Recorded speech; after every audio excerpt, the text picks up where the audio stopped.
It's Effortless. I'm your host, Piddle, this week, and with me is Spigel, as always. Hey. So, Spigel, E3 around the corner. That's what we're talking about. Today is the big E3 show. Everyone get excited. Yep. This is going to be good. This is going to be a good show. Thank you for listening, everybody. Don't turn it off yet. I swear it only gets better. It always gets better every week. So you have a few things that you wanted to talk about with me today, right? A few stories. Yeah. So last week we talked about fast food. It was a big hit. So we're going to return to that. But in what capacity?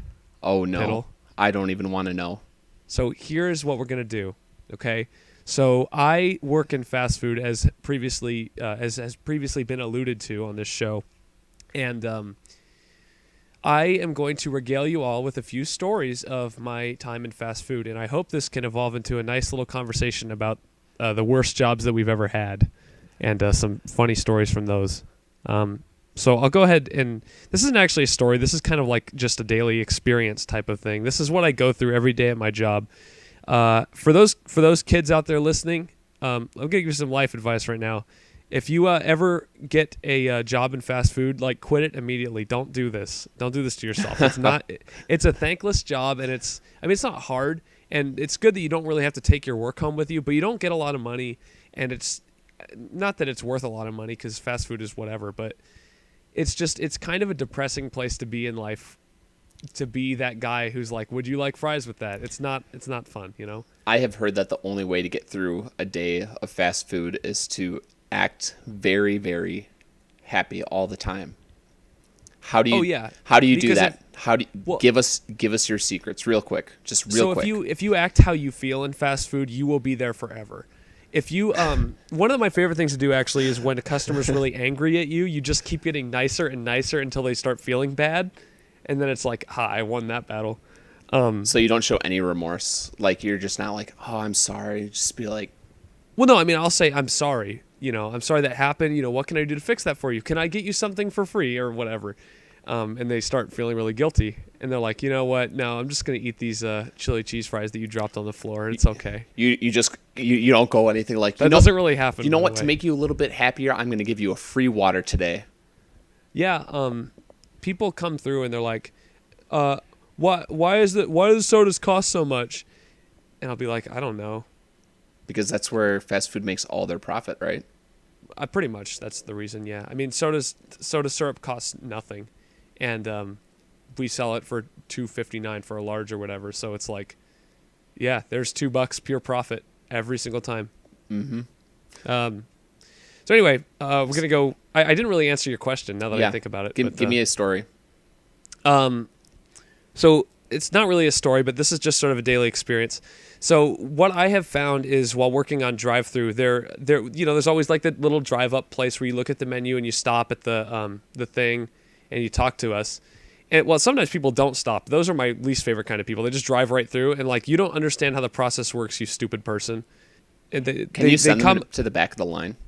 No, I wish we could, but like they'll pull up and they'll be like, hi, I didn't see where I could order. And they're like, there's a stupid menu right up front. What are you doing?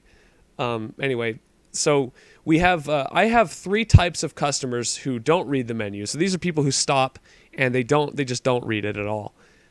Because there's three reasons basically. So that here's your regular customer who gets the same thing every time. So they get an item. They're used to just ordering the same thing, and you know, usually it's fine, whatever. But sometimes we we discontinue items occasionally, and I'll be like, I'm sorry, we don't have that, and they'll be like, what? Because they're not looking at the menu. They're just like ordering what they want. Then you have the customer who apparently can't read, and they're always asking the prices of things. They'll be like, how much is a small fry? And I'll be like, it's $1 something. You should just play the prices right with them. The next person that asks. Now that would be a fun little experiment. I don't like to make people mad. You know, I don't like to make the customers mad because it makes my job a lot more difficult. But sometimes I really just feel like making fun of them right to their face. Like, what? Oh, do you not see it on the menu? Like, I sometimes I want to say that. I really do. Or sometimes if they say, do you guys have hot dogs? I'll be like, no. Even though I work at a hot dog place. So we have the customer who can't read the prices apparently. And then my favorite type of customer is the customer who just says completely random off the wall things. So I work at a hot dog place. So I mean, I don't know. I don't know what we used to serve like 30 years ago. It's been around for a while. I'm deliberately not saying the name, by the way, everybody who's listening to this. So one time we had this customer that drives up and they're like, yeah, can I get a Ruben sandwich? And in my head, I'm thinking, a what? And so I ask him, I'm sorry, I don't think I quite heard you correctly. Was that a pastrami sandwich? And they're like, no, I want a Ruben sandwich. And I'm like, okay, I don't even know what a Ruben sandwich is. I've never even heard of that thing. So I had to ask him, I'm sorry, what comes on the Ruben sandwich? And then he tells me, I'm like, I'm sorry, we don't have anything like that here. I So don't think I've ever had a Reuben sandwich. yeah, I never have either, obviously. So, and that guy didn't either that day because we don't have a Reuben sandwich. A Reuben frickin' sandwich. What is a? He I don't didn't go get anywhere it. else. Well, I don't know. Maybe I've he heard went to of the this. Reuben sandwich shop across the street. Maybe he got us mixed up with them. I've heard of it before. Like I know that it was a thing. I just don't know what it is, and I didn't understand why anyone going to a hot dog place would order a frickin' Reuben sandwich. What is that?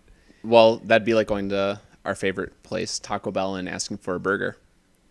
Yeah, I mean, like it's not completely unreasonable to think that they would have that. Like I think Del Taco has burgers actually. Do you have Del Taco out there in the Midwest? We don't have a Del Taco that I know It's of. freaking bad. Consider yourself lucky. It's the worst. You want to talk about value? They have like a 39-cent burrito, and it's just like the worst piece of like vile trash I've ever like stuffed into my face. A 39-cent burrito. I can't even imagine. Maybe it's 59 cents. Either way, it's awful. It's like gotta the be just worst like thing I've ever eaten. It's just got to just be like a tiny little thing of refried beans and That's basically it's beans and a tortilla and like the worst like processed shredded cheese you've ever tasted. It tastes like plastic. Ugh, I feel like throwing up just thinking about it. it probably So is. It probably is plastic. So that was my super long monologue. Do you want to do a bad job story?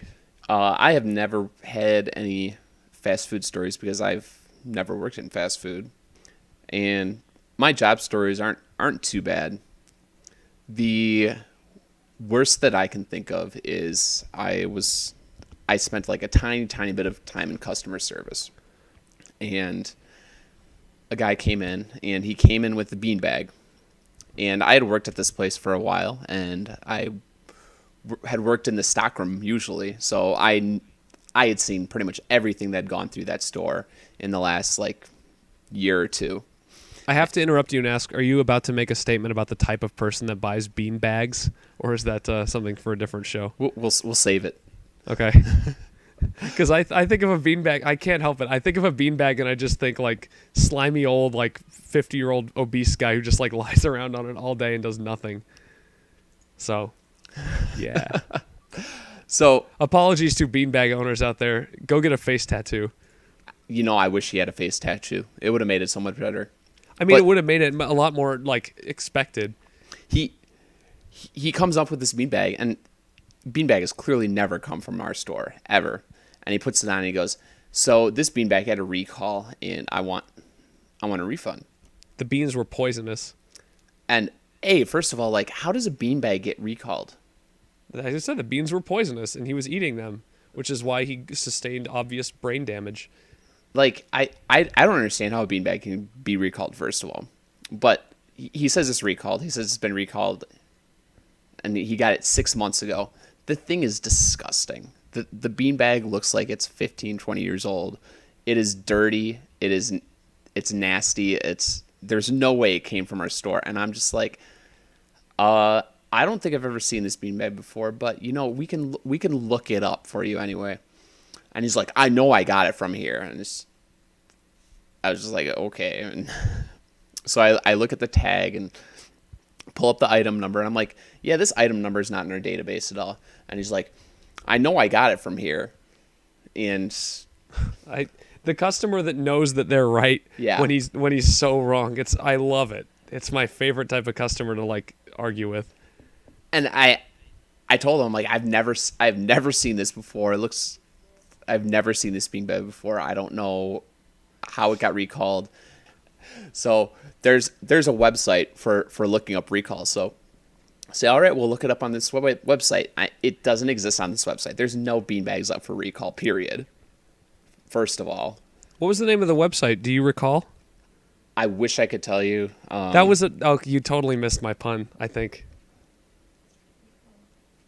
I said, do you recall? Never mind.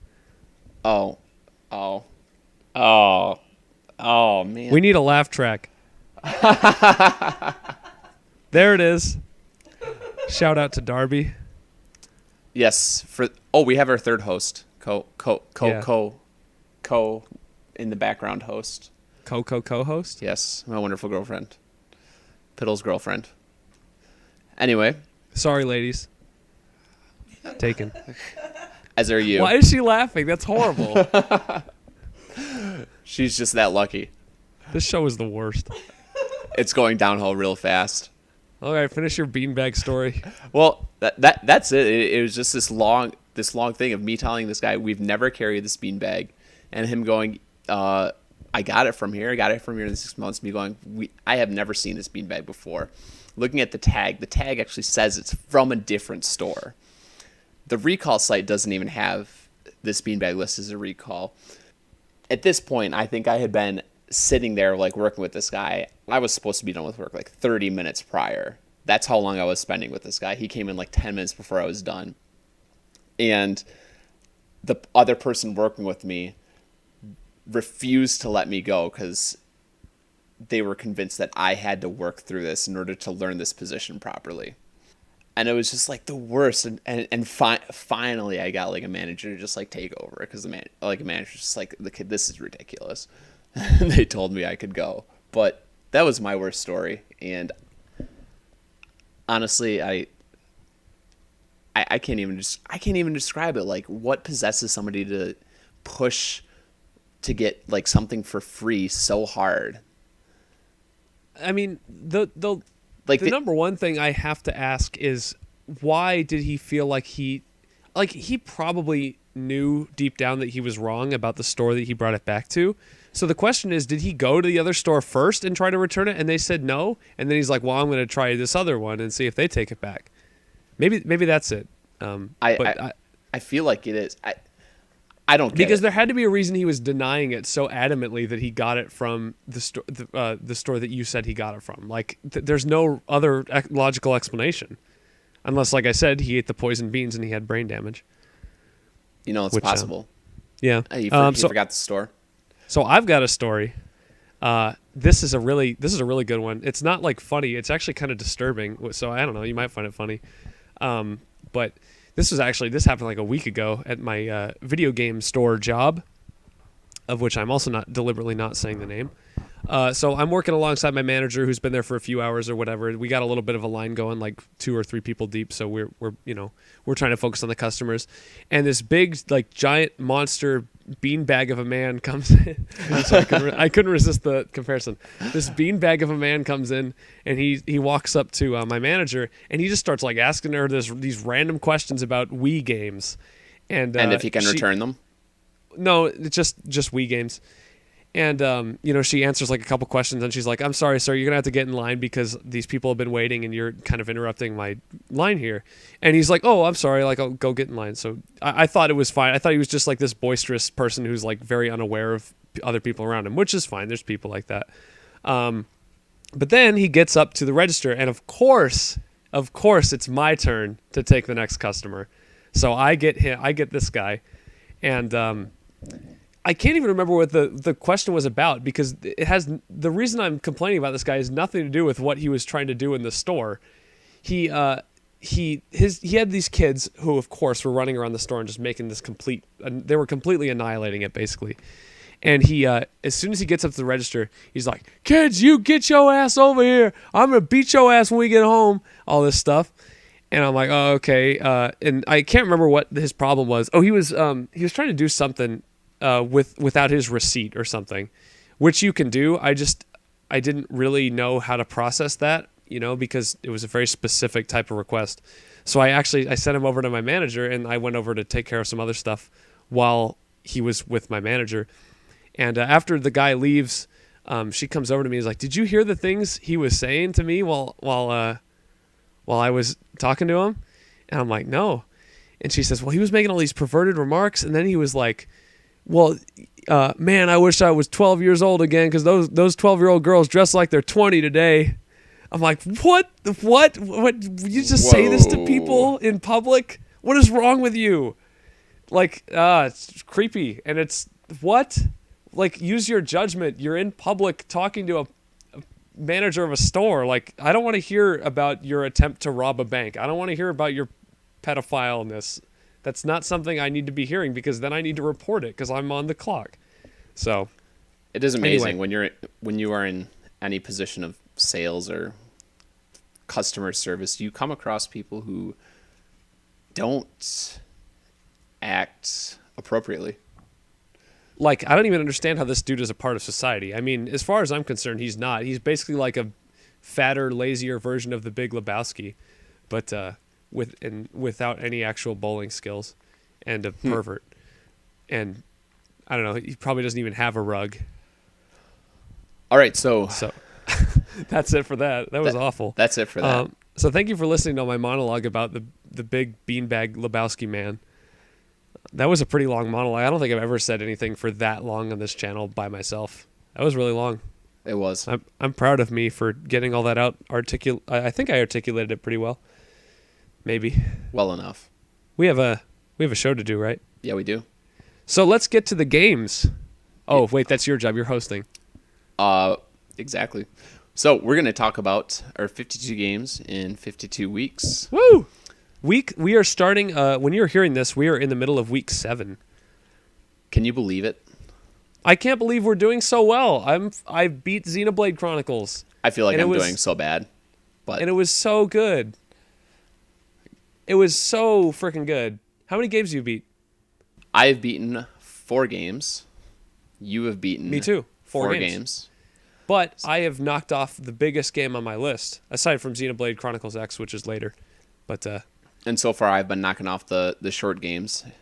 That's all right. You'll get back into it. You're a little behind. I mean, we're both behind, technically, but yeah, we'll get back. It's good. We got lots of short games. I have a lot of short games, and I am prepared to go back into the land of replaying NES games if I need to. if it takes me playing through Super Mario Brothers 30 times, I'll do it. 3 times? That's cheating. 30. Oh, 30 times. That's cheating too. You can't just replay the same game over and over again. Says who? We made a rule. We said no more than 10 replays, remember? Oh, that's right. Or whatever it was. Well, if I have to, I will. I'm going to try not to, though. That's breaking the rules. You can't do it. Unacceptable. This guy and his rules. You're right, though. I'm going to try to play new games. Anyway. So what game did you play? I've talked on end about Xenoblade forever. Yeah, you've talked a lot about Xenoblade. Is there anything new that you want to add to it? So I guess I didn't talk about this. I've never really mentioned this story before, but lately I've been playing a lot of story-based games. Obviously, I got 999 and Virtue's Last Reward, hugely story-based, and then this game again, just killing it with the story. It's so good. It's like plot twist everywhere, and it's amazing. Like that you can craft a story that unfolds with basically perfect pacing over the course of 70 hours. It's ridiculous.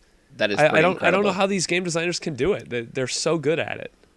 So one day, I hope to be that good of a writer that I can do that myself. So do you want to share with us what happened at the end of your game? No spoilers. Nope, no spoilers.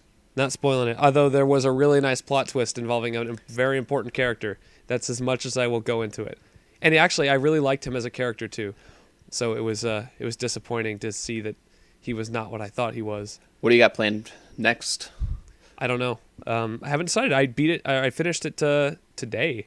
So, I don't know. Maybe, I don't know. Probably do something quick and easy like Earthworm Jim, I think is what I was thinking I would do. Earthworm Jim for Sega Genesis. You have no idea what you're getting yourself into. Earthworm Jim is tough. It's like 3 hours long if you play it well. It's tough. It's a hard game. We will see. Especially those later levels, if I recall correctly. But you know me, platforming expert, not. But it's got some great character. It's a quirky game. I'm really not that great at platformers, really. Like, I love them, but I'm terrible at them. All right, your turn. My turn? Yeah. What did you beat this week? This week, I finally got around to playing Brothers: A Tale of Two Sons. So what system is that for, and what is it about? It is on the PlayStation 3, Xbox 360, and Microsoft Windows. I played it on Windows on my computer, and it's just this sort of fantasy game, a fantasy story about two brothers.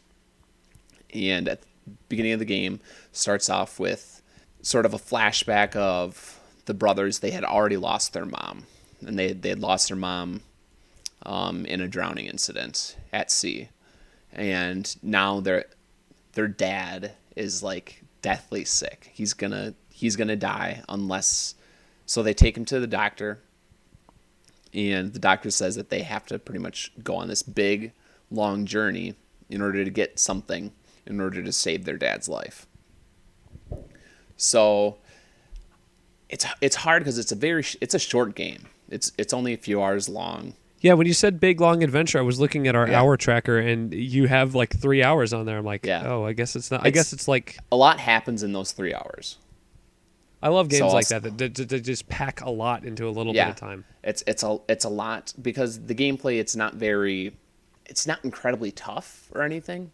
So like, what kind of game is it? Is it like a So how it works is it's sort of like a top-down kind of view or isometric view. I mean, yeah, you can rotate the camera and you can get views of the area, the surrounding areas. The art direction is absolutely spectacular in most cases. And you control, since it's the two brothers, you're controlling both brothers. It's not a game where like you control one character and the other character is an AI character. It's you control one character with the right stick, the other character with the left stick. They each have an action button, so it's pretty simple. Like in terms of like you're just moving a character and then pressing a button, but it's how the two characters work together. So there's some physics based elements to it. A lot of pretty much every puzzle involves using both the characters together. Is this an indie game? It is I believe, I can't remember who made it, but it's an indie game for the most part. Yeah, I mean, anytime you say like, oh, it's physics based, and you have to use both together, it's like, oh, it's either a Nintendo game or it's a indie game. Yeah, That's just what it's what it sounds like. Definitely an indie game, but it works and it tells a story. It tells a lot of stories of whether it's love, loss, something. Love, loss, not lust. Lust too. There is Maybe. a little bit of, actually. Maybe a little. Actually, there's a little bit of that. Their mom lusted after their dad. That's how they became brothers. So there's that. There's that. Just a lot of fantasy. So monsters, a lot of monsters, a lot of like very pretty moments, and cool little creatures that it introduces. It does sound like a cool little concept for a game that's short, sweet, very is it stylistic? Yes, very. I'm totally picturing it kind of in my mind's eye. It probably looks totally different than what I'm thinking, but it's not. It's not realistic at all, really. It's more of a. I mean, if I was going to compare it to anything, I would say maybe Fable in terms of just like the fantasy elements of it. Right. The first Fable, not any other ones. One of the things I love about the game is there's no voice acting or text or anything like that in the traditional sense. Everything is presented like if characters talk, it's in gibberish, so you can't tell what they're saying. There's nothing to read. It's all told through like gestures, body motion, or body movements. I like that. That's and that's other cool. things. And you said there's no text to read? Yep, no text. And, that's cool. And throughout this like whole thing, it's a lot of things where the younger brother can accomplish some things because he's smaller. He's the smaller of the two. He's the lighter of the two. And then the older brother is the bigger, the stronger. Kind of like Mario and Luigi with their special abilities. Yeah, exactly. Yeah. And So it plays off that dynamic of like their their connection as brothers, and I don't know what else to really say other than it's a great game. I don't want to spoil too much. It's definitely worth. I can't remember how much. I think I got it for $5 on a sale, and it's definitely worth that much, even maybe 10. So we gotta do one thing, and that is score the games. Yes, we do. And what is your score for Uh, Brothers? I would give it a 4. One of the big issues I had with the game is the controls weren't the tightest. Sometimes it felt like I was struggling with the controls. And part of that's because, I mean, you're trying to control two characters at once. But the other part of it is just, it just didn't feel very responsive and like I could do what I wanted to do all the time. But other than that, like the story was really cool. It was interesting and kept me pretty engaged all the way throughout. So, despite all of Xenoblade Chronicles' flaws in terms of like graphical power and like just various pretty much power issues, like the 3DS is not meant to run a game that powerful. It's actually pretty crazy to see a game with that scope on 3DS, but even so, it still can't really. It's not quite there in terms of being able to handle it. But that being said, still so good. I give it 5 out of 5. If I could give it 6, I would. It's amazing. Yeah, that is one thing to say. I gave Brothers a 4 out of 5, not a 4 out of 10. It's a very good game. So very good, but not one of the best games I've Not ever mind played. blowing, but worthwhile. Basically, is what you're saying. Yep. Yeah. All right. Any other games that? Well, you didn't play anything else. I know that you just played. No, that. like I said, yeah. Yeah. Did you get any further into Rayman Legends? I decided I needed a break from Rayman Legends, and I got a little bit of time in with a classic game that I've been wanting to replay, and that is Super Mario 64. Is that on your replay list? It is not. Oh my gosh, you're doing that thing where you're not playing by your own rules. I actually did not completely fill out my replay list. I only put like a few games on it because I didn't want to completely fill it up because I wanted to sort of have like. Yeah, you want to be able to feel it out. Yeah. Yeah, I get that for sure. And that's sort of how I feel with Super Mario 64. We've talked about Super Mario 64 these last couple of weeks and how it sort of has that magic feeling that the later Mario games lack. People that don't like that game, like I know Zyber doesn't like it, and I just like I don't get that. Like it's so, it can't all be nostalgia, can it? Or is it? I don't know. So I'll admit, since I'm playing it again, I'm only like 13 stars in, but it still has the magic. The world that's presented, it's incredible. And I've only played like a few levels so far, but just going through and going into fighting the Bob-omb, racing against Koopa the Quick, getting the cap and trying to fly for the first time, even though it's frustrating. Do I have Super Mario 64 on my replay list? Because you're making me want to play right now. Just thinking about it, it's one of those games you just want to play it. It's so good. It is. Yeah, it's just like I can't really just describe it any better than just this great adventure with Mario. That's it. That's all it is. There's not a single moment in that game where I'm like, this is boring and dragging. Like, even the worst levels, even the underwater levels are interesting. And nobody likes underwater levels ever. Yeah, no one likes them ever. And I'll get into that a little bit later, but I'd have to say the biggest thing that is really driving me nuts is I'm so used to the responsiveness, again, like the responsiveness of controls nowadays. And I think that's the biggest thing that developers have improved upon over the last decade of game development, or 2 decades, is really making your characters feel responsive and having them do what you want them to do, even with animations really growing more and more complex. There's that, as the controls aren't incredibly responsive, and sometimes I get frustrated, and sometimes I was dying because I was just like, oh, that's not what I wanted to do. Because you kind of build up that momentum and then like you just run off the cliff accidentally. Yeah. That's a problem on Rainbow Road like all the time, or Rainbow Ride, excuse me. And then the other issue is F that stage, by the way. the camera is just deplorable. It's a good word. That's a good descriptive word for that camera. It takes away so much from the game. If Nintendo ever remade Mario 64,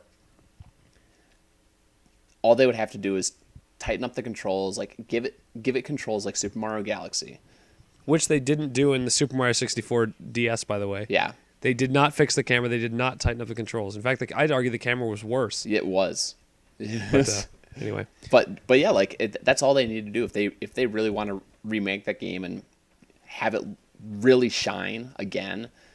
Just tighten up the graphics, tighten the controls up so it feels more responsive, and give it a full 360-degree camera. And like one of the things that like I keep looking for is I'm like, oh, I want to be right behind my character. I want to be right behind my character. Like in the Zelda series, there's always that button that just brings the camera, boom, right behind your character, and it's so important, especially with platformers. Yeah. And Mario 64 just does not have that button. It has the one that follows Mario right behind him, but if you turn even slightly off to like the right or the left, the camera turns with Mario.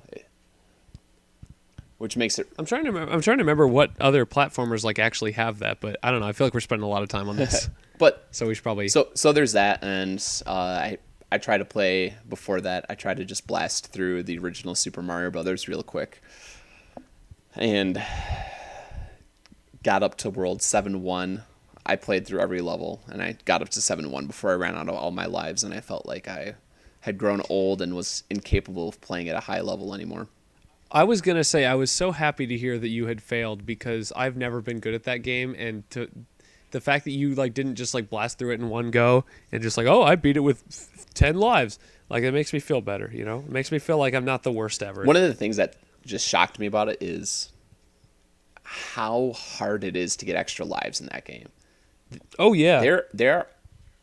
I'm just so. This is not new Super Mario Brothers 2. Yeah, I'm so used to Mario games just throwing out lives at you nowadays, and I'm playing the original Super Mario Brothers, and I haven't died that much. I've died like hardly at all by the time I'm at level World 4-1 or whatever, and I've got less than 10 lives, and I'm getting like a lot of the coins. I'm getting 1-ups that I know about. I've only died like 1 or 2 times, and here I am just under 10 lives. I mean, don't pretend that you don't know that NES games are a frickin' grind. Like, they are hard. Yes. Like, legit, like, almost all of them. They're just hard. It's very hard, and I mean, I wasn't going to do the infinite. Because that's back when all you had to do was play video games, you know? Like, you didn't have Twitter, you know, to complain about how hard a game was. You just played games, and you just mastered them. Yep. It was nice, and in a way I sort of wish it made me nostalgic. Wish more games were like that, but at the same time, like any game that would be like that has to be just a few bucks, not full price. So yeah, all right. But that's it. Let's get on to E3. We are 35 minutes into the show, by the way. And we haven't even started our big E3 topic. In case you didn't know, this is a large episode. People, buckle up. Well, we're mostly going to run through E3, right?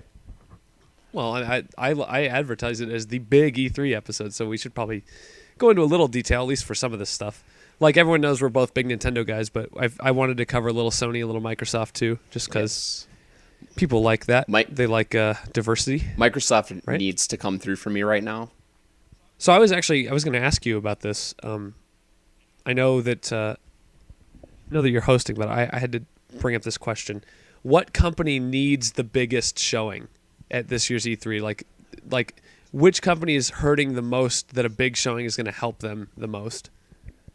Well, we already know Nintendo's just sort of riding out the Wii U, so that it doesn't. I don't want to say they're dead in the water because that's not a good phrase, but for all intents and purposes, they are dead in the water in terms of being viable this generation. They're done. They're cooked. And you know what? That's okay.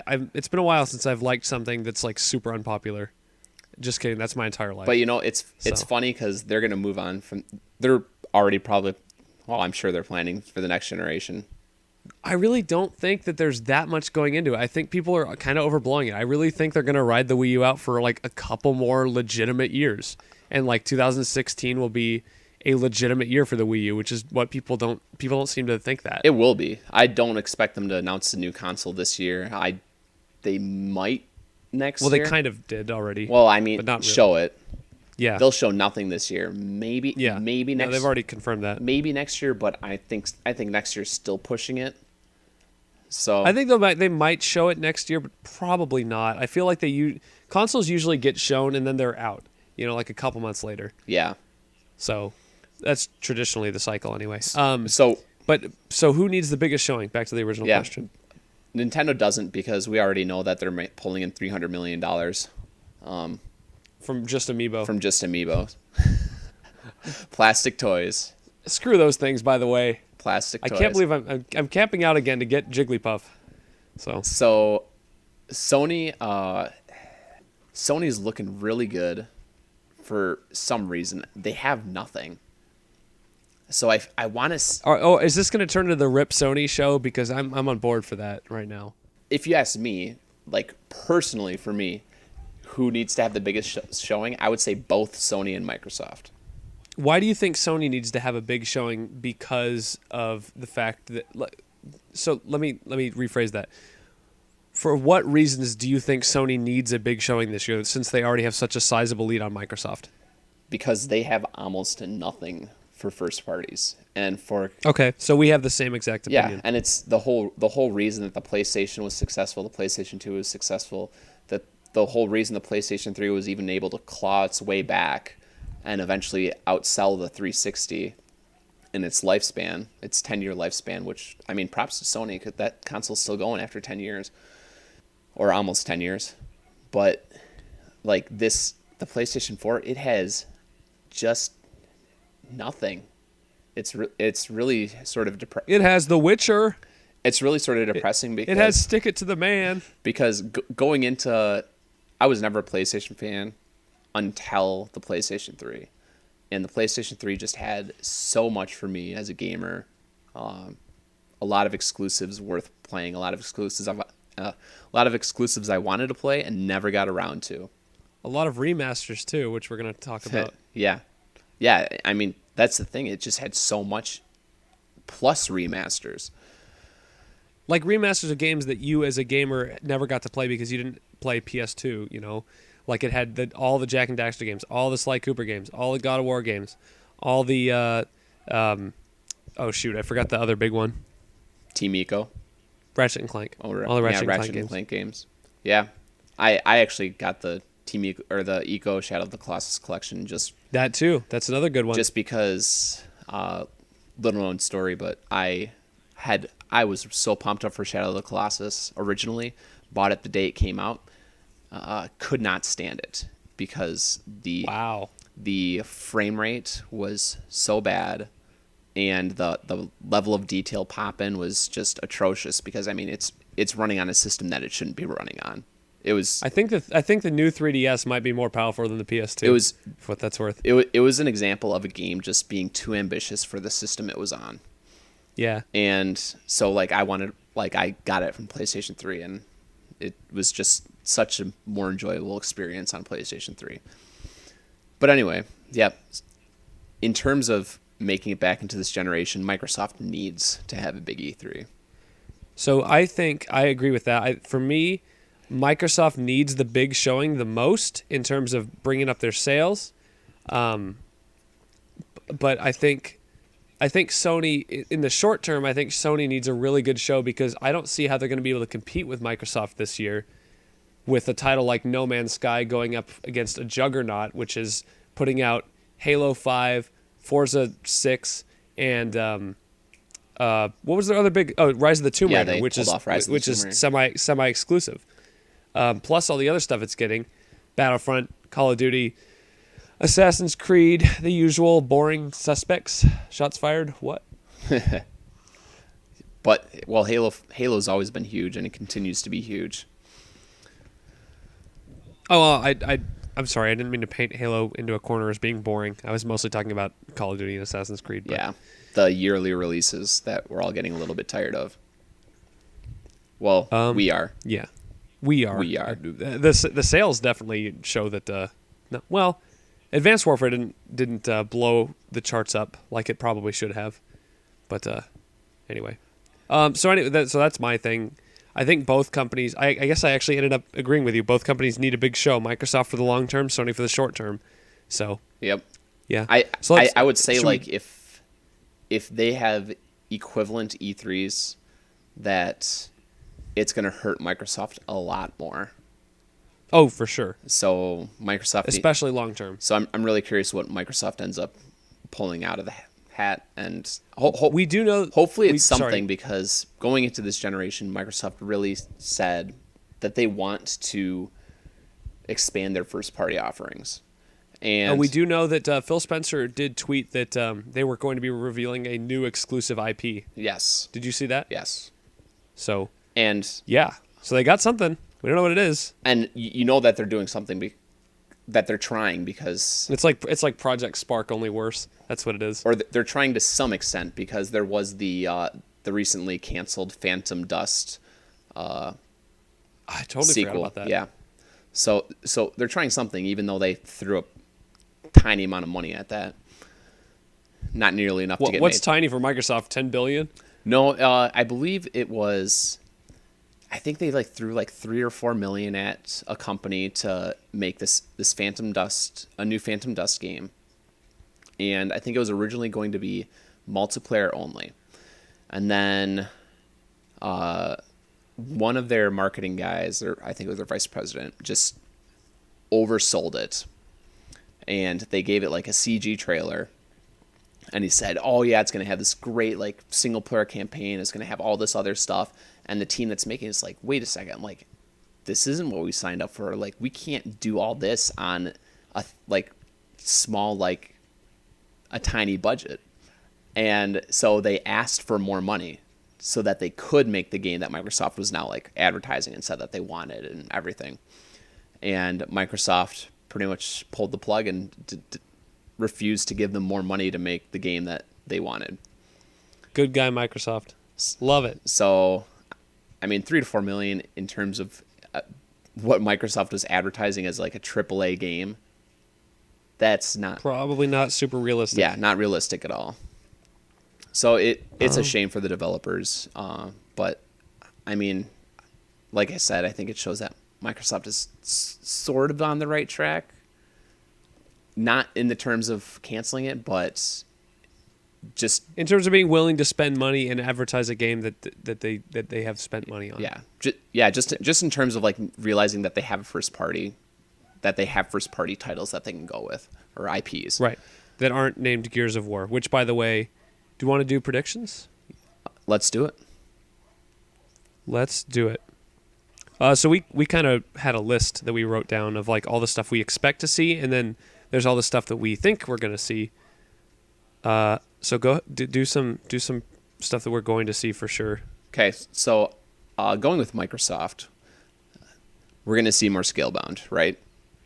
Woo! I'm ready. I believe Scalebound. Man, that's an exclusive worth buying a console for. Maybe. I believe we're talking about a full demo. All we saw last year was like I think all we saw last year was like a CG trailer. I'm already like super hyped about it. This is how games get like this is how games become like super epic disappointments because of CG trailers. But you yes, know, that's stop doing CG trailers. Never do them. But they need to sell it.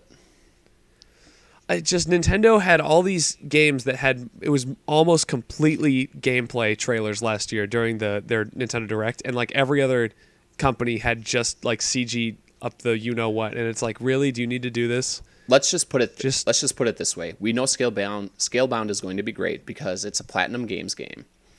And Platinum Games has made arguably some of the greatest games ever. For the uninitiated, Bayonetta is one of them. Yes.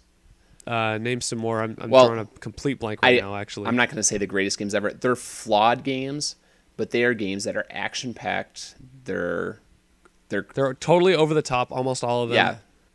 If I had to think of like some sort of comparison, if I was going to talk about like kung fu movies, Bayonetta games Platinum games, when they make a game, it's like making Kung Fu Hustle among a ton of kung fu movies.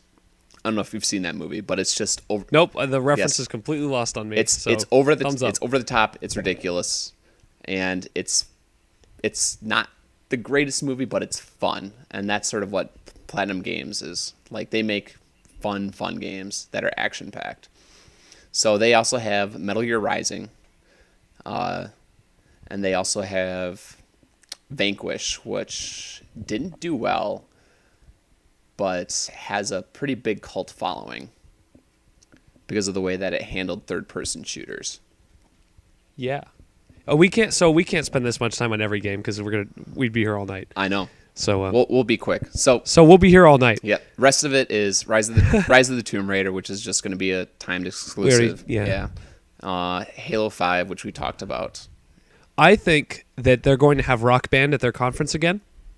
You remember that first show they did when they first revealed Rock Band, and it was Peter Molyneux, I think his name is. Yep. He was on stage with like all the rock stars and the people who like made the game, and he kept pausing the game like in the middle of the demo. It was so funny. It's one of the most awkward moments in E3 history. You guys should look it up. It's amazing. Other than E3 2010. Oh, with Ravi Drums? I think Yes. that was 2008, actually. Yeah, I think it was. I couldn't remember if it was 8 or 10. Yeah, and Sony's 2006 was really bad, but I think Microsoft's 2007, I think, had just as many low moments as Sony's 2006. So, do you see anything else from Microsoft, possibly? well, I think Metal Gear will probably be there. I think Assassin's Creed will probably be Ubisoft's game that they're going to, like, usually like they do one game and then they have their own conference too.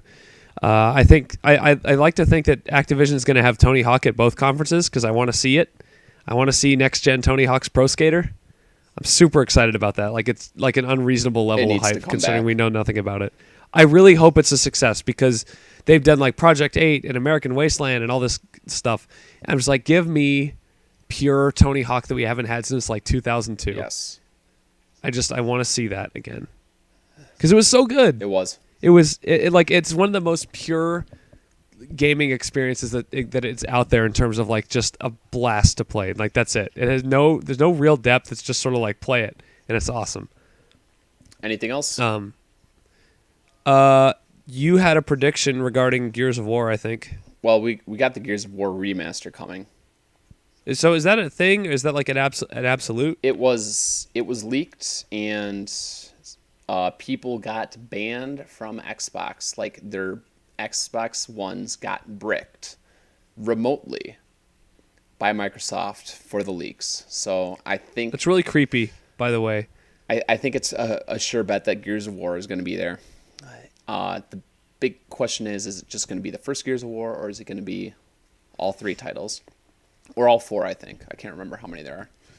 Yeah. Microsoft is a really hard company to make predictions about, I feel like, just because it's very... I always feel like I kind of know what's going to happen. I feel like they're predictable, but they manage to make it exciting at the same time a lot of the times. Yeah. So the big thing I want to see in my big prediction is Microsoft is going to reveal Battletoads. Now that's a prediction right there. That's the kind of prediction that will get us famous if we get it right. Although I think there's probably other people predicting it. Yes, I think there will be, but that's my big prediction is I'm expecting to see Battletoads, and I'm also expecting to see a new Perfect Dark. That's not going to happen. Rare doesn't make games anymore, remember? They're done. It might not be Rare that makes it. How could a company other than Rare make Perfect Dark? I don't know. We're so old. We are so old. Microsoft owns it. They don't care. People listening to this show are like, what's Rare? What's Perfect Dark? Like, I'm serious. We have a lot of people who are like 10 years old, 12 years old that listen to this show because, we're a very Nintendo channel and people find us through the Nintendo Directs and stuff. So there's probably a lot of kids listening to us right now, and it's like they don't even know what Perfect Dark is, probably. All right, so moving on. Oh, okay, we're just going to glaze over that. Yep. All right. We're done with Microsoft. Let's do Sony. So what do we know about with Sony? So we know that Sony has nothing coming this year, period. That's what we know. They have No Man's Sky. That's it, and that's going to get delayed because we've heard nothing about it. We really haven't heard much about it. Well, we've heard enough. Like, I don't feel like I've heard anything. What are you talking about? like it'll take you billions of years to finish it. Oh, okay. Oh yeah, I remember that. That was an interesting little tidbit. So I'm not putting that on my my 52 games in 52 weeks, because, you know, I am really curious about. it would take a billion years. I'm really curious about what's going to happen with No Man's Sky, because I feel like it hit this point where I think the reason we haven't seen much about it from it lately is they got more funding for it. And now, Are you saying there's going to be like a coming out party for this game? Like maybe they open the conference with it or something? I don't think they're going to open with Uncharted 4. like, Doesn't seem. I think they're going to add more content to it than we realize. I hope so, because as I've said, I've been beating this drum all year, and I haven't said it much on the show. But people that know me know that I'm a big No Man's Sky skeptic. I'm not sure how it's going to turn out to be anything that's even remotely interesting. So hopefully it becomes that. So they also got Uncharted 4, which we've already seen a bit of gameplay from. We know it's not coming out this year. Yes. We know that for sure. But it'll definitely have a gameplay demo on hand, I think. Do you think it's going to open the show? We should talk about this. What's going to open the show for each company? Oh, man. Do you think Halo's too predictable for Microsoft? Yes. Do you think closing with it would be too predictable? There's no way Microsoft closes with Halo. I think if Microsoft closes with something, it's going to be either Perfect Dark or Battletoads. I think they might open with closing with Battletoads. I can't even get my head around that. It's so ridiculous. I think they'll open with either a timed exclusive. I think they'll open with Tomb Raider. That's my thing. Yeah, that's probably a good guess. Yeah.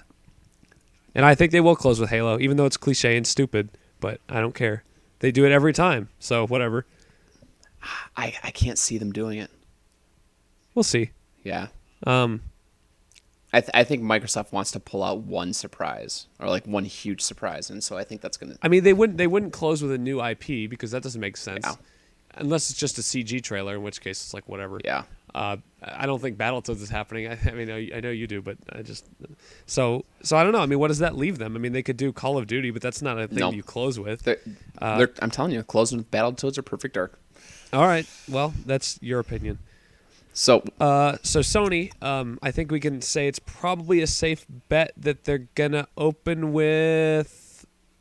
Never mind, I don't have a safe bet. Uncharted, Maybe Uncharted 4, I think. You think Uncharted? I think they will. I don't know.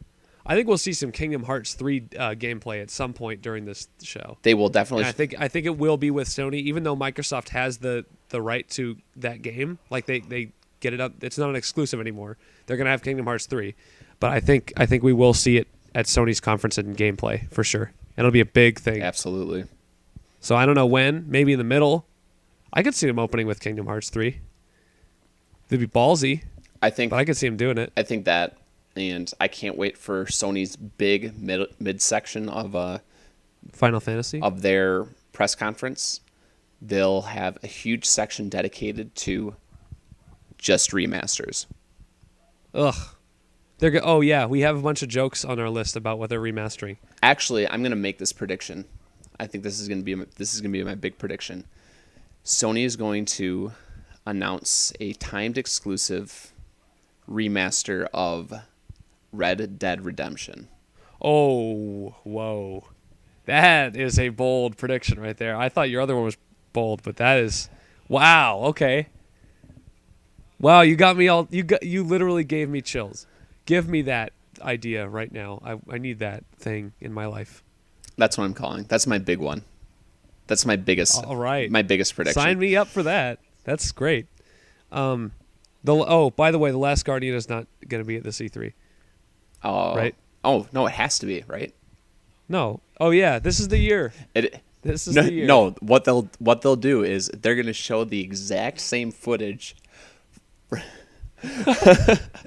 from like I think it was E3 2008 and then E3 2010 had the exact same footage for The Last Guardian, or 2007 2010. this is gonna be And Duke Nukem forever, and it's just gonna be horrible. it'll be the exact same footage with like some new some like small graphical enhancements that people just go through over and over again. They'll say it's on PlayStation 4 now, but it's just gonna be the exact same footage. Nothing new. Yeah, they're like, oh, this is the remastered version. They'll release The Last Guardian remastered, but they never came out with the original. Oh god, it's gonna be bad. You know, it would be great if they released The Last Guardian remastered on the same day they released The Last Guardian. They'll be like, yeah, we've had the remastered version ready for a while, but they were still finishing the original. Yeah. Because it's Sony, and sometimes they do things I don't understand. Like release a frickin' God of War 3 remaster, which I don't know why you'd want to remaster that piece of crap. Oh, I mean, well, I guess that's why you remaster it, but I played it. I'm just like, this is not fun. I'm not having fun. God of War 3, it wasn't fun to me, but it looked good. Yeah, okay. It looked amazing. Congratulations. A lot of games on PS3 look good. So it's God of War 3 can join the Order 1886, get a screenshot mode, and everybody will be happy. Yep. So here's my silly prediction that I don't think you already have several of them. Oh no. I don't even know if I could really say it's a prediction. It'd be interesting if we saw it. Well, actually, I'm going to go with something that's not so silly first. Guerrilla Games, they're going to show something at this event, and they've been talking about doing an RPG, so I'm thinking we're going to see that. And then my silly one is going to be, it'd be really nice to see if Agent from Rockstar as well exists. I really have not been keeping up on the news of either of those companies. Agent was really supposed to be a PlayStation 3 exclusive from Rockstar Games, and it was announced way back when, like around the time Grand Theft Auto 4 was shown, and that is a silly prediction. It just disappeared. I know it'll never happen. I just think it became The Last Guardian. It's even worse. That's what Agent actually is. It's even worse than The Last Guardian. Yeah. Never shown, never teased really, and not even like officially canceled. So I have a prediction. Actually, I have two predictions. I have Until Dawn. I think it's going to get a big spot in this show, which is exciting to me because I think it looks really good. I think I like the concept a lot. I like the idea of like a butterfly effect. Yeah. So I'm really into that, and that would be the game that probably would sell me a PS4. So I say that PS4 doesn't really have anything coming, but they do. I mean, it feels like it's so far away. Like Microsoft feels like it's this year, but I don't know. Whatever. One more prediction before I get to my other one. My big prediction, and that is that Call of Duty I think is going to be Sony's thing this year. Yeah, as we know, it's traditionally been Microsoft. I think they even opened up last year with Advanced Warfare. I think it's going to be Sony's this year. I think they're going to get Black Ops 3 at their show exclusively, and I think it's going to be a big deal. And I think people are going to freak out about it, and people are going to forget that it's on Xbox One, I guess. I guess that's the implications of that. That'd be pretty rough for Microsoft. Yeah, I mean, I don't know if they would let that happen. I guess it just depends on like whether they feel like hitching their star to Call of Duty for another year and making it their thing. I mean, I don't know. I don't know the numbers, Advanced Warfare, Xbox One versus PS4, but it'd be interesting to see for sure. I should have looked that up before we started. Last one. Well, I got my big prediction. Ooh. Which is this actually we didn't even bring up pre-show, so this is going to be a real reaction right here. They are not going to have a single Vita game at this conference. Period. They are not going to mention the Vita at all. Ooh. Unless it is like you can use it with your PS4 for like this new weird thing, but they're not going to have any games. I'll go with that. Do you feel like that's a bold prediction? Maybe I'm just misstating it. I don't think they'll do it at all. I think what's more likely is we're going to get a lot of PlayStation Now shoved down our throats. So you might be wrong there, because then in that case, the Vita might get some action. Well, but I mean like a legitimate, like here's an actual time devoted to the Vita, and here's a Vita game, like that kind of thing. That'll never happen. I mean, Like no, I'm even including like no. There's not going to be an indie sizzle reel for the Vita. There's nothing like that. It's not going to happen. No. So I just think they're going to try to bury this thing as quietly as they can. What's more likely is when they really push PlayStation Now in their conference is they're going to push it with cell phones. Ooh, that's going to be interesting. With their Sony cell phones. Then they're gonna push that you can play PlayStation Now, and they'll say you can play it on these phones, and you can play it with the controller, or hey, here's our official PlayStation controller that shell for your phone. In the future, we need to have a discussion about how much I hate cell phones. That'll be a good topic for a future show. I can't stand cell phones. Perfect. Or smartphones, or whatever you want to call them. I don't like them at all. And not just because they're involved with talking to people, which I also don't like. But all right, so this is a big one. Nintendo. What's that? Is it like a thing that makes games? It's that company in last place. I freaking love Nintendo when their backs are against the wall. Have we talked about this? They're so good when they are in trouble. They just make the best games so when they're good. like okay, Wii U was selling nothing. What they do, they came out with the game of the year in 2014, which was Mario Kart 8, and I'll stand by that forever, by the way. They came out with Smash Brothers. They did Hyrule Warriors was last year, very solid title. They came up with a new IP, Splatoon. Captain Toad is technically a new IP. Donkey Kong came out last year. It's just so much good stuff. And the 3DS continues to be amazing, by the way. Look at the library of games for the 3DS. It's so good. It's so good. I was telling my friend that he should invest in one, and I started naming off all the games that he should buy, and I'm like, I just named 20 amazing games for one handheld system. Wow. I mean, I have 20, maybe exaggerating. It might have been like 15, but it was still a lot. Yeah, Nintendo backs against the wall is pretty incredible. And look at this year's lineup. It's not incredible at first blush. You have Star Fox, Xenoblade Chronicles X, which is niche, Mario Maker, which is probably going to be a big deal. I think they're going to try to make a big deal out of it. Yoshi's Woolly World, which is niche also. Devil's Third, which doesn't matter. Shin Megami Tensei, they might show maybe a little bit. Fire Emblem for 3DS. But then we get to the fun part, which is what we don't know about. And Nintendo is always the best company at keeping all of its secrets wrapped up and unfurling them all at once. Yes. And it's like unwrapping a Christmas present, like seeing all the new stuff that Nintendo comes up with. Like, what did we get last year when they announced Splatoon? That was like an amazing revelation. There were a bunch of games they announced that we didn't know about, and it was fun. It was really fun. And as speaking as a Nintendo fan, I think I could say we're probably in for more of the same this year. So would I be wrong? My predictions for Nintendo is I think without a doubt we're going to get Splatoon DLC for Mario Kart 8 announced at this E3. Whoa, wait, go back a second. What do you mean? Splatoon DLC for Mario Kart 8. So do you mean like Splatoon characters and Splatoon tracks? Yes. Like do you think they're going to do more tracks? Yes. We'll never need to buy another Mario Kart game again. This one already has like 100 tracks in it. We have to consider that Mario Kart has constantly sold tons of copies for Nintendo. The 50% attach rate for Wii U. Yeah, the 50% of Wii U owners own this game. The GameCube, I believe, it was some absurd number. I think it was like 11 million copies were sold, and the GameCube only had like 22 million in sales or something like that. I don't think it was that high, but I agree it was high. We'll check into it for me if you can. All right, I'll vamp for a little bit. I'll check right now. And there's also Mario Kart Wii sold, I think it was like something like 40 to 45 million copies. Mario Kart Wii sold 35 million units on a console that sold 100 million units. 35. Well, still 35%. Yeah. That's good. That for a system that sold that many units, and most of those people were just using it for Wii Sports and Netflix.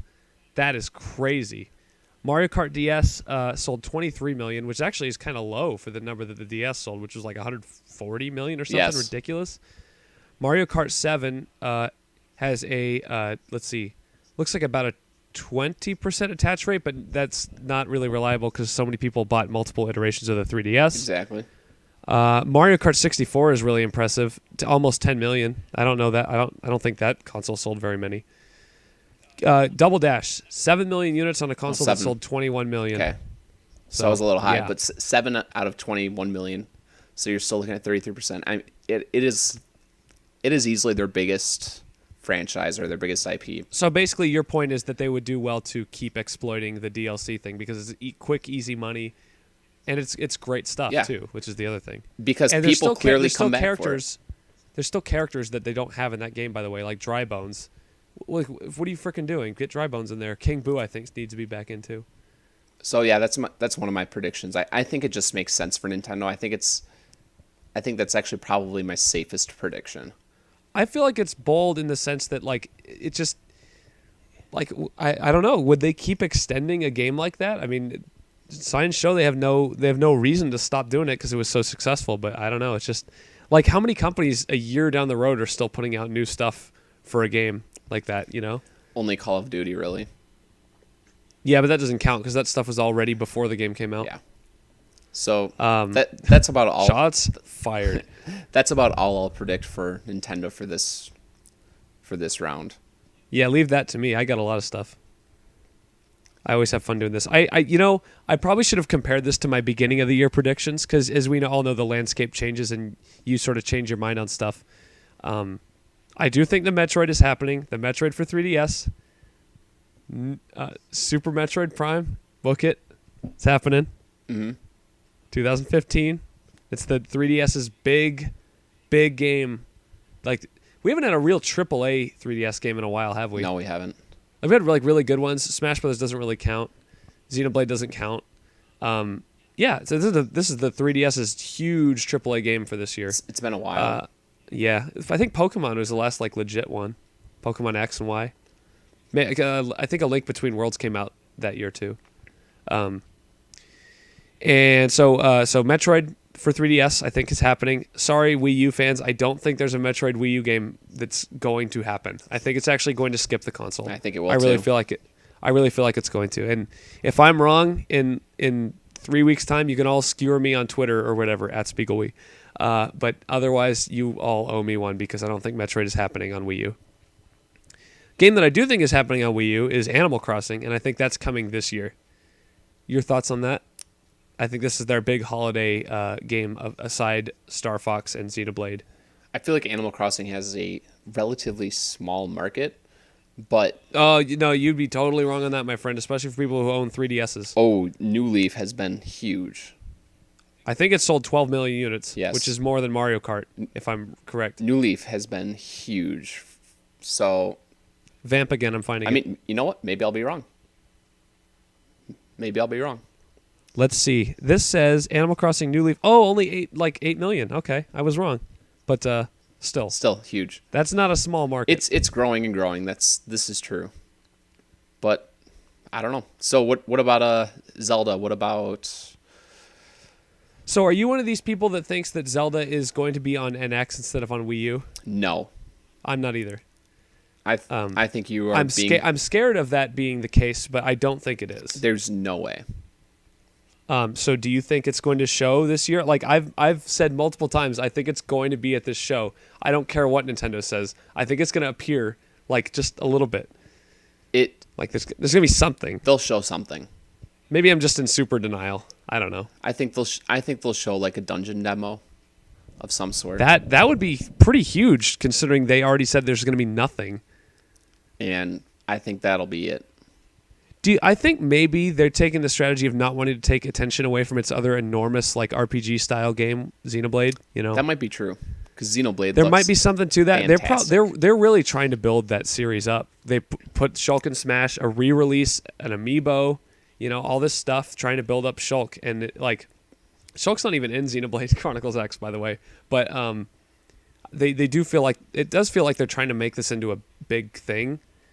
Which I don't know if it has the ability to become that just based on the nature of what it is. But we'll see. Are you tired? No. It is pretty late over there. We're going to keep going though. I have more predictions This is an interesting one. Pokemon Emerald DLC for for Omega Ruby and Alpha Sapphire. And I've been saying this for a while too, because there was this bit in the. I know you don't play a lot of Pokemon, but No. there was this bit in the shoot. What's it called? The end game, the Delta episode where they teased the battle tower that was in Pokemon Emerald. It's like they're not just gonna leave that there, are they? I don't think they're fully remaking Emerald, so I don't know. Nintendo has a way of teasing things like that. They teased Majora's Mask and A Link Between Worlds. I think it could happen. Also, I think Pokemon Z is happening this year. I think they're gonna release the sequel, if you will, to Pokemon X and Y. That's a good fair prediction, I would say. Yeah, I predicted last year that would happen, and we got Ruby and Sapphire instead. So I think this will be the year that they do that. Next one, I just keep going you're here. Just throwing out the Nintendo predictions. I love Nintendo so much. It's so easy to predict stuff, and it's so fun to watch me be completely wrong. I had a pretty good track record last year. I got a lot of stuff right, but I also got a lot of stuff seriously wrong. So I hope I don't this year. Like the Metroid one, I think is the big one. I think we're going to see Retro Studios' project that they've been working on since before they put out Donkey Kong Country Tropical Freeze. So they've been working on this since like November of 2013, and I think it'll be out in early 2016. Because they generally have about a 2-year turnaround time on games. Yeah, we're 2 to 3 years. We are so overdue for more Retro Studios. I'm so excited that it's not going to be Donkey Kong. And I can't wait, even though... And I love their Donkey Kong stuff, but I don't want to see it anymore. Just give me something new. Like a new IP, that would be so cool. It's so freaking awesome. I'm really curious what it will be, but despite Retro Studios losing a lot of talent over the last 5 years or so, I think that they still have enough talent there that it's going to be great. Oh, they absolutely do. They made a game that is arguably better than a perfect like Donkey Kong platformer. They almost redefined the Donkey Kong platformer with Tropical Freeze. Exactly. And nobody bought it, by the way. Go buy that game. Nobody bought Tropical Freeze. It flopped. Such a shame. Well, the Wii U flopped, so you can't really. Well, yeah, it kind of got forgotten. Anyway, couple more. This one is a Nintendo subscription service to replace Club Nintendo. I feel like they're going to announce that that virtual console subscription thing that we've been talking about for a while. Yeah. I feel like that's their solution, and I'm not super crazy about it because I know I have to buy it, even though I know I'm never going to use it. So that's my life. I think it just makes sense for them.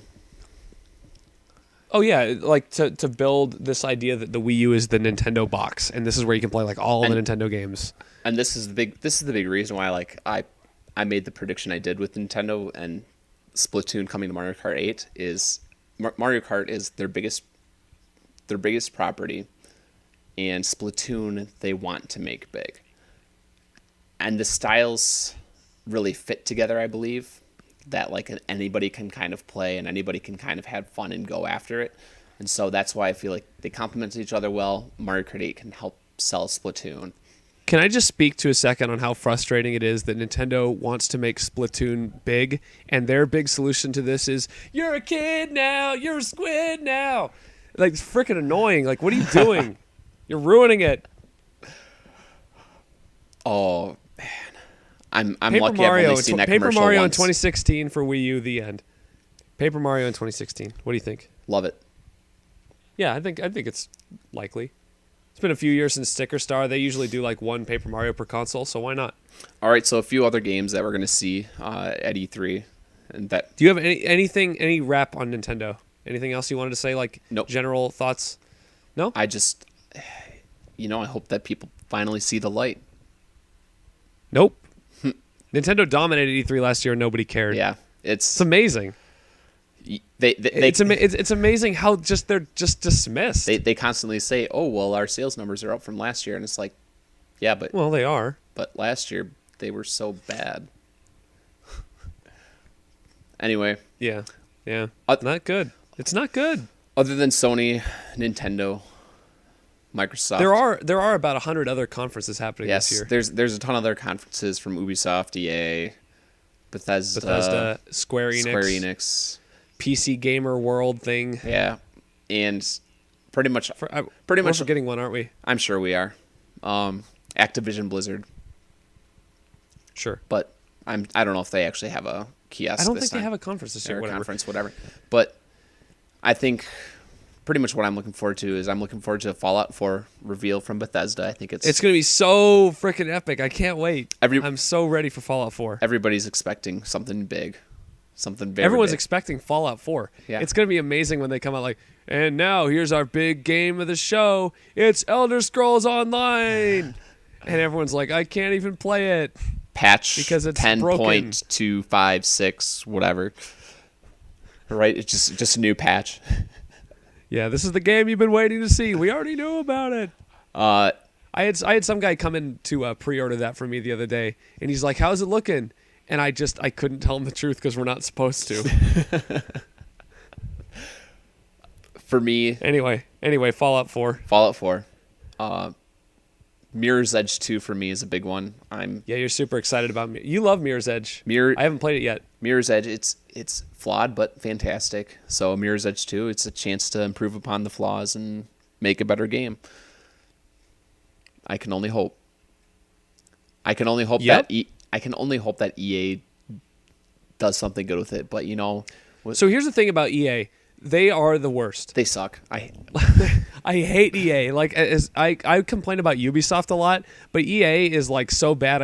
I stopped complaining because it makes me frustrated every time I complain about it.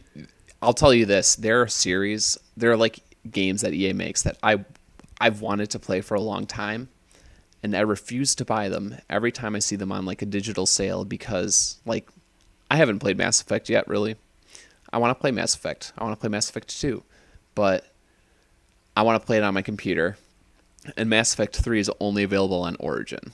Get Mass Effect on Wii U. It's the definitive Mass Effect 3. It's the definitive one. And I refuse. I know Origin is really no different from Steam. I mean, supposedly. And I refused to buy even any of the games in the Mass Effect series because of Mass Effect 3. Dead Space and Dead Space 2 somehow ended up getting on Steam, despite Dead Space 3 being on Origin, and I think the only reason for that is because Dead Space 3 I've read awful things about.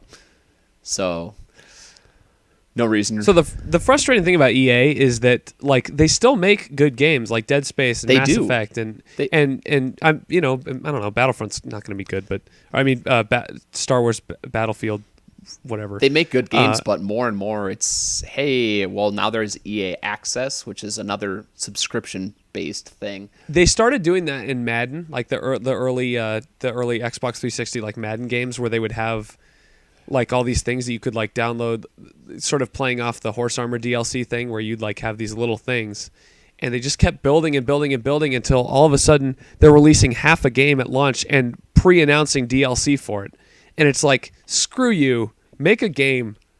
This is why see, this is what I'm talking about. Ubisoft I'm mad at because they don't support Nintendo. EA I'm mad at for everything. Well, because they just suck. Because with EA, I know that there's going to be like Star Wars Battlefront, and there's going to be Mirror's Edge, and I know Battlefront is just going to have a ton of DLC, but my big concern is Mirror's Edge 2. I want that sequel so bad, but I know what's going to happen is they're going to announce Mirror's Edge 2.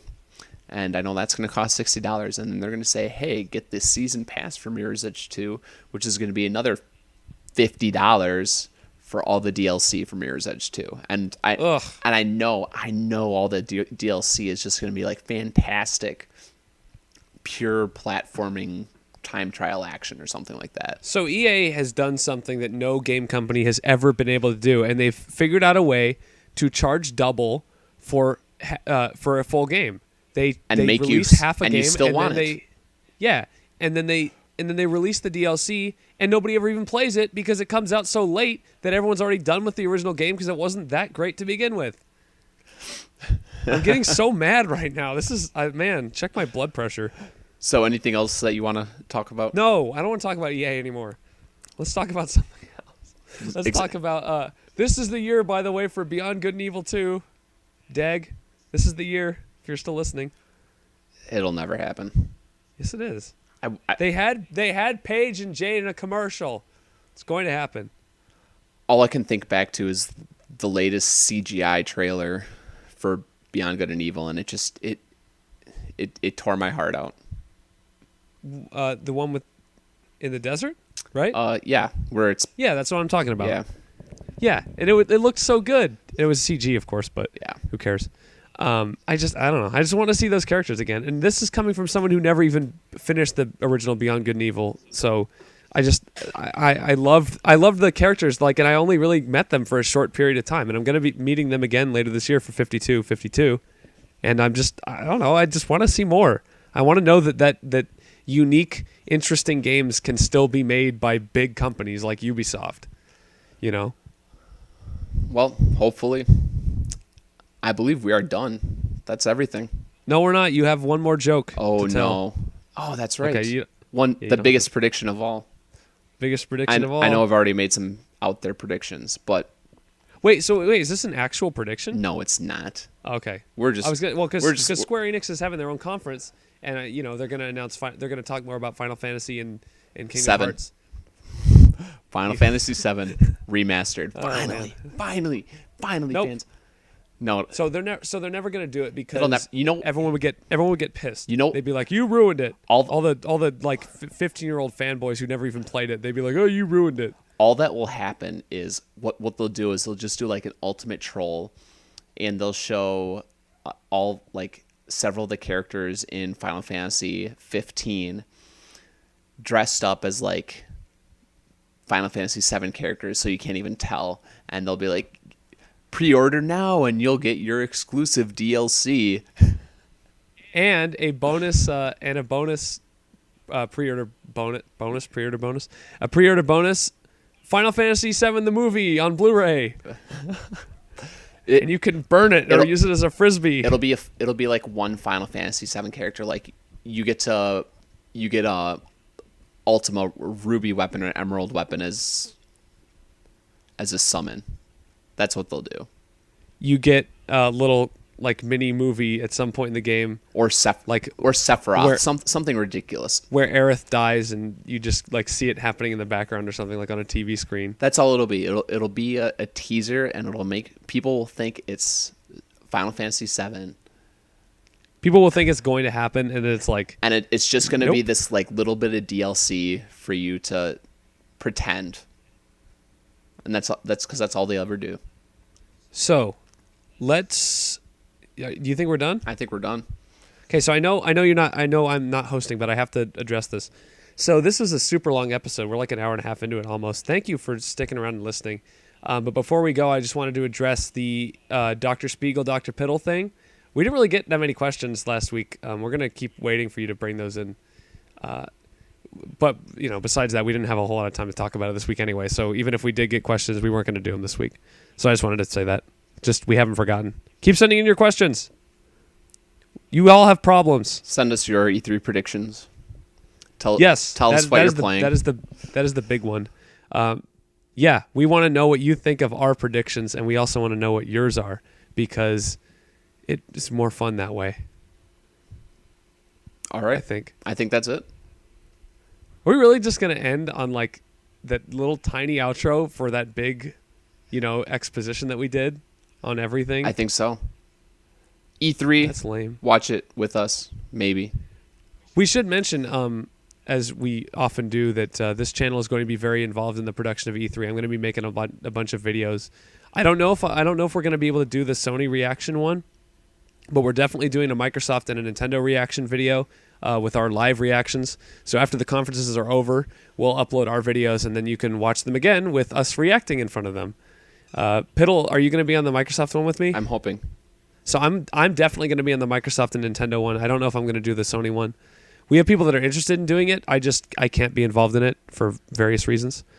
And next year, I'm going to be at E3, hopefully, and I'll be bringing you live coverage from E3 with me. So, yeah. E3. E3 is the best. It's like Christmas. It really is. And I know everyone uses that cliche, but it's so good. Like I get so excited thinking about all the games that are coming out from all the companies, even companies that I don't normally associate myself with, like a Sony, because they just have potential to blow me away and be like, wow, I didn't expect a company I'm not that interested in to give me something to be that interested in. Honestly, though, it is like Christmas, at least for adults that are into games, because adults in quotes. Because when you're a kid, you get those presents that you're not expecting, or things that you like never thought of, and you're just like, oh my gosh, this is the best thing ever. And that's really what E3 is. It's stuff that you knew you were gonna get. You know, those presents you wanted, you knew you were gonna get it, and you got it, and you're happy with it. There's also that ugly sweater that that your aunt bought for you. Yes. That we all that Ravi is on also drums. known as or Connect games. Oh man. No Connect games at the C3, right? Oh man. No mention of Connect. I hope not. So Connect has gone the same way as the Vita. Nobody cares. Those, I think those motion control demos are finally done. Yeah, I think motion controls are out. Thank goodness. You know what? That's the one thing we didn't even mention. It was an interesting period of time in gaming, the motion control thing. I'm glad it's mostly gone. I'm happy with gyro aiming. I think that's cool. Now it's VR. No, VR's not.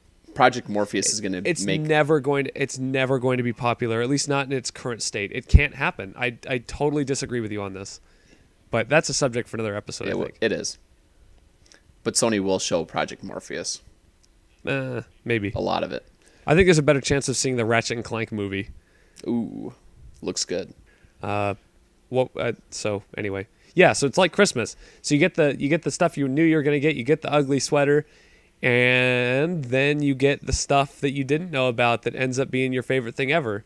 Like when I was 6, I got a little game in a little gold cartridge for my N64. It was called Zelda Ocarina of Time, and it was the best. And I didn't even know it was a thing. Yep, that's exactly what it is. All right. So, I'm tired. Anything you'd like to add, Spiegel? No. I hate EA. I hate EA too. And I love them so at the same time. Curse you, EA. They are the worst. All right. I think that's something we can all agree on. I'm Piddle. This is Spiegel. Are we still doing this? This is the worst. We're done. This in EA is the worst. Yeah, we're out. Okay. Have a good night. Yeah.